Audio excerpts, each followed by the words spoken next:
ஹே மாமா, இந்த சைக்கிள் எனக்கு ரொம்ப பிடிச்சிருக்கு மாமா. என்னது சைக்கிளா? ஆமா மாமா, வாங்கிக்கலாமா? எஸ். ஓ 400 rupees ஆகுதா?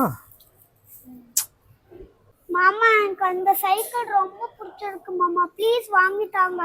நாங்கள் ஸ்கூலுக்கு போகும்போது கால்லாம் ரொம்ப வலிக்குது, கால் வர அழுக்காகுது. ப்ளீஸ் மாமா எனக்கு அந்த சைக்கிள் வாங்கி தாங்க.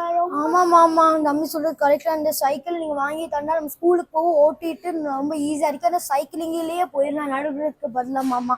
அதுவும் இந்த சைக்கிளை நம்ம நடக்கவே தேவை, ரெஸ்ட் உடனே போயிடனால நம்ம ஃப்ரெண்ட்ஸ் எல்லாம் வந்து சைக்கிள் தான் மாமா யூஸ் பண்றாங்க. அதனால நீங்க வாங்கி தந்தா ஹாப்பியா இருக்கும் மாமா. ப்ளீஸ் வாங்கி தாங்க மாமா சைக்கிள. நீங்க சொல்றதெல்லாம் கரெக்டு தான், எனக்கு புரியுது. ஆனா மாமா கிட்ட அந்த சைக்கிள் வாங்குற அளவுக்கு காசு இல்லை, நம்மளாலலாம் வாங்க முடியாது.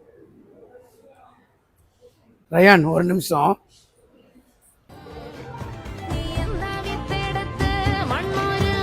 காசு கீழே இருக்கு.